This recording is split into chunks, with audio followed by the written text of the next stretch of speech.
Second lesson is from Paul's letter to the Romans. He writes,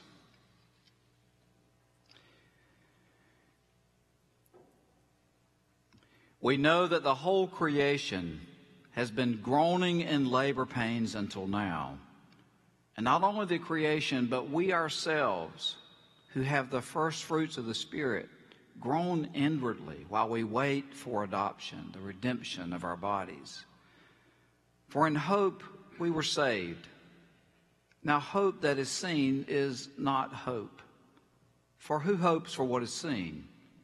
But if we hope for what we do not see, we wait for it with patience. Likewise, the Spirit helps us in our weakness. For we do not know how to pray as we ought, but that very Spirit intercedes with sighs too deep for words. And God, who searches the heart, knows what is the mind of the Spirit, because the Spirit intercedes for the saints according to the will of God." This is the word of the Lord. Let us pray.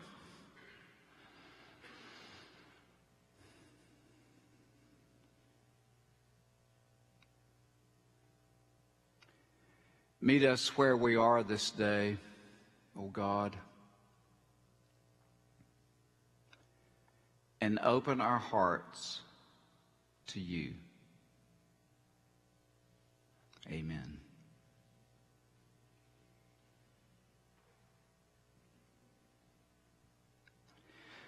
A rabbi and a priest were playing golf one day, and the rabbi noticed that before every putt, the priest would cross himself. So at the end of 9 holes, the priest was putting like a Masters champion, and he was way ahead of his Jewish rabbi friend. So the rabbi asked a bit sheepishly if the priest thought it would be okay if he crossed himself before he putted. "Well, sure, go ahead," said the rabbi. "But it won't do you any good until you learn how to putt." Self-reliance. Just think about all the messages of self-reliance that you and I hear in our culture. You've got to learn to stand on your own 2 feet. No one is going to give you anything on a silver platter. God helps those who helps themselves. Pull yourselves up by your own bootstraps. Don't come crying to me. In fact, we better not go crying to anyone lest someone accuse us of weakness. In 1968, presidential frontrunner Senator Ed Muskie of Maine was being attacked by a powerful New Hampshire newspaper publisher. Muskie's wife was under character assault, accused of a drinking problem and of using off-color language on the campaign trail.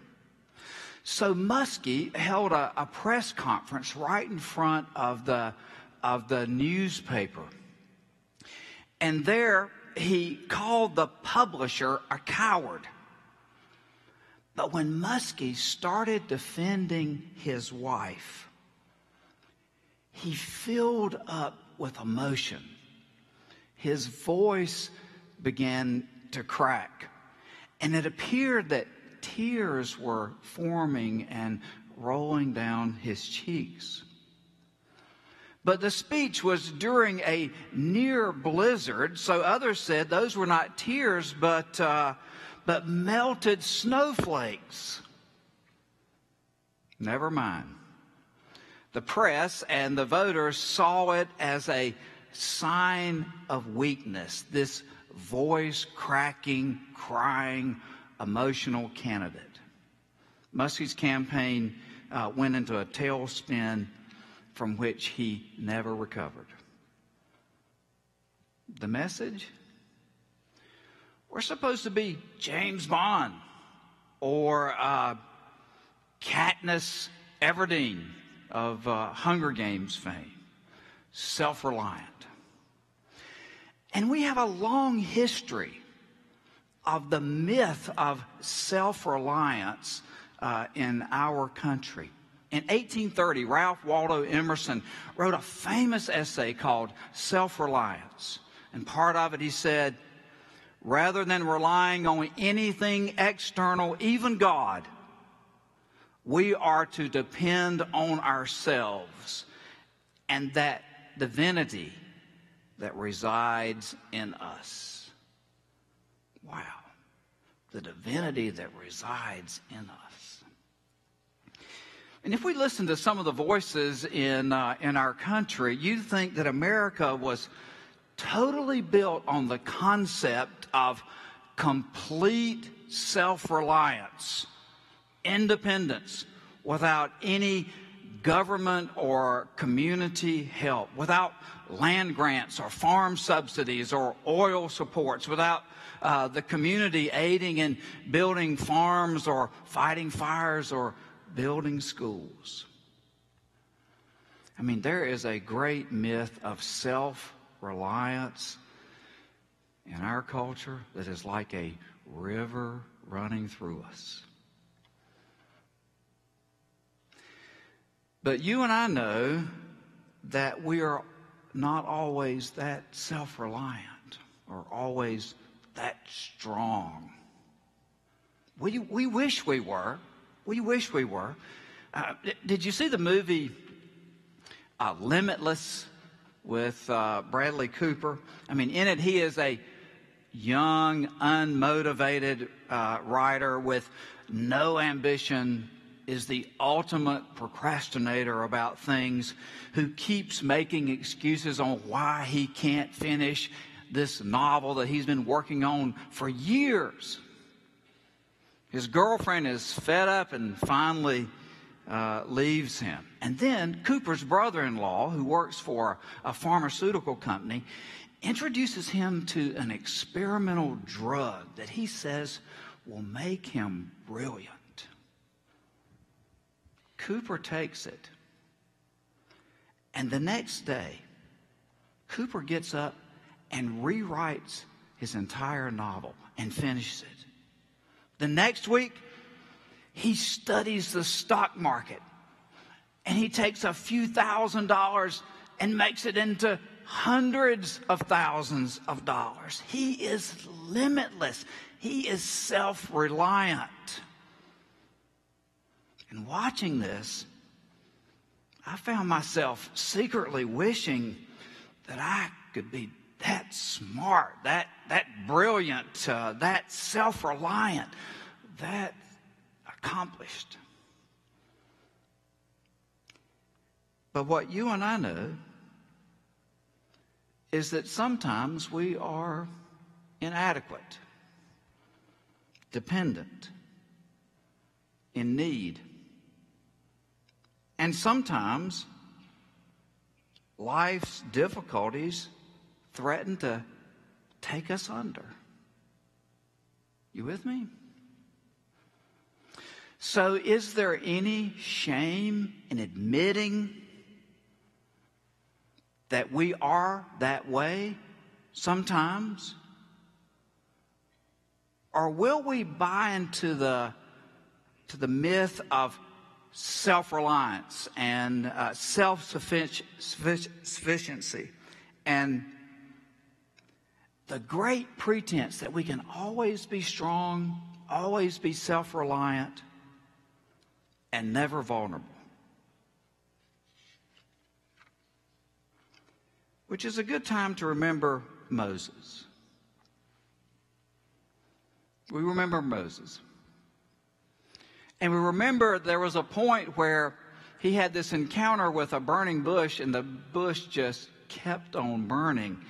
And the voice of God comes out of the bush and says something like this to Moses.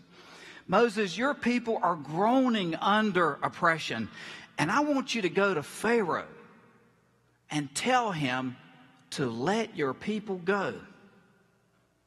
And in so many words, Moses says, you want me to do that?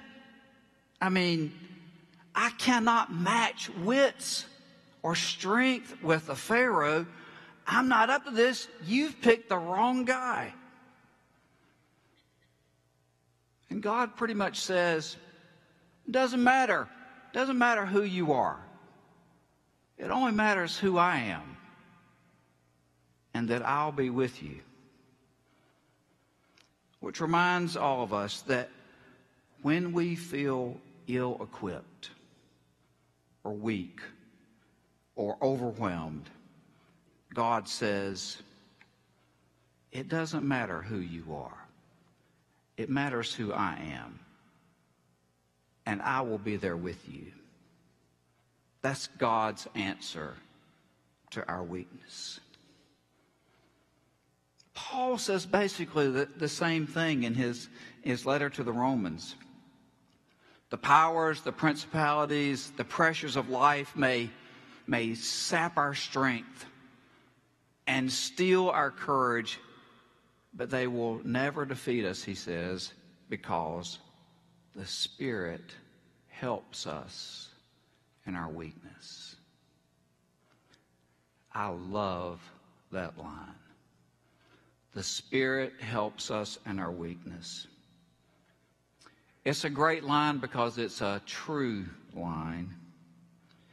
When we feel frightened and discouraged and weak or vulnerable, that's precisely when God seems to hear our cries for help and comes and helps us in our weakness. And if we listen to ourselves or overhear the thoughts of others, this is what we'll often hear.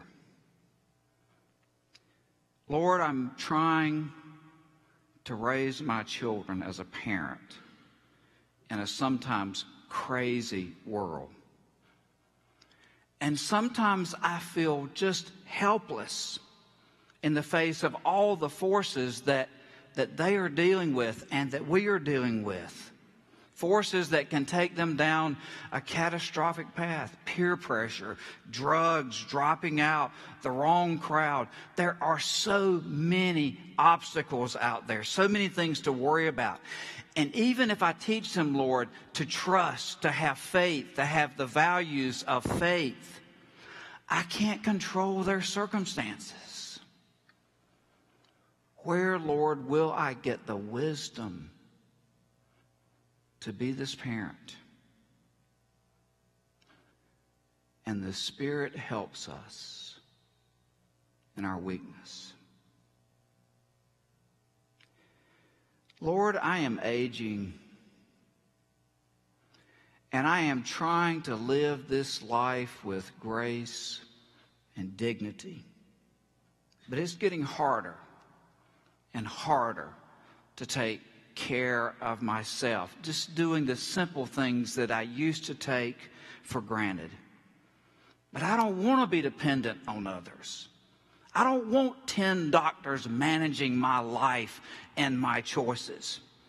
At a time when I need stability, it seems like I have more uncertainty than ever before. Where will I find the strength and the wisdom, God, to live this life with dignity? And the Spirit helps us in our weakness. Lord, I'm in this very good career. I'm providing for my family. I'm making a contribution to my company. But another opportunity has been afforded to me with more pay and more responsibility. But it will mean moving, and it will mean more time away from my family and from the daily lives of my children. Where, Lord, will I find the wisdom to make the right decision? And the Spirit helps us in our weakness. Lord, I'm a teenager, and I'm wondering what's right. Some of my friends are experimenting with drugs. Some are drinking. Some are sexually active. I want to be popular. And I also want to find a way to be true to what I believe. Where will I find the right answer, Lord, for my life and my direction? And the Spirit helps us in our weakness. How does the Spirit help us in our weakness? Maybe you've discovered, as I have, that the Spirit helps us in more ways than we can possibly imagine, even in subtle ways, often through people, often through listening or prayer, or just by paying attention to the movement of God in our life. Sometimes God seems to put a word directly into our hearts and minds, a word, a thought that strengthens us or makes us able. At other times, it's only in retrospect that we can see how God has been with us in a difficult passage of our life. And we can see how certain people were God's messengers in that time. You with me? Ministers can tell of being in circumstances that are tragic or messy and confusing. And sometimes we wonder what to do. Once I read in the morning paper about a murder-suicide. The early 20s girlfriend had broken up with her boyfriend, and in an unexplainable, horrific act, the boyfriend went to his ex's apartment and shot her, and then shot himself. The day I read about it in the paper, a church member, actually the clerk of session, called me. Turns out his law partner was the father of the boy who'd shot his girlfriend and then himself. My friend, the clerk of session, said the family didn't have a church, and he wanted to know if I would do the funeral for his partner's son, the boy who'd killed his girlfriend and shot himself. And so we head out the door to be with people and families who were staring into the abyss. What do you say? What words do you offer? Will you be a theologian or a pastor? And for all of us who've been in those circumstances, if we're honest, we don't have a clue as to what we'll say. And we are completely aware of our weakness and our complete inadequacy. But then in the situation, face to face, the words come out. Who knows what we say or what others hear? My guess is that we could say it in Chinese and it wouldn't matter, because we come to realize that it's not who we are or even what we say. That what matters is that God is there. And it's at times like these when we know absolutely for sure what Paul meant when he said, "The Spirit helps us in our weakness." Then Paul adds on by saying, "For we do not know how to pray as we ought, but that very Spirit intercedes with sighs too deep for words." There was a man, a single parent, whose young daughter was in the hospital dying from leukemia, and he visited with her, of course, every day. Some days she was stronger than others, but her decline was continual. Her birthday came, and her father came to the hospital with a cake, and when he turned the corner, he almost bumped into one of his daughter's nurses who was coming out of the chapel there. And he'd been in that chapel many times. It was a small room with a dozen chairs, and then this life-size portrait of Christ that was on the wall. "How's my daughter?" he asked. She hesitated and said she's taken a turn for the worse.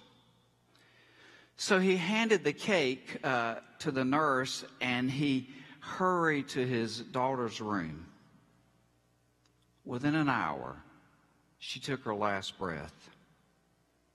And he sat there numbly for hours as people came and went and offered their comfort.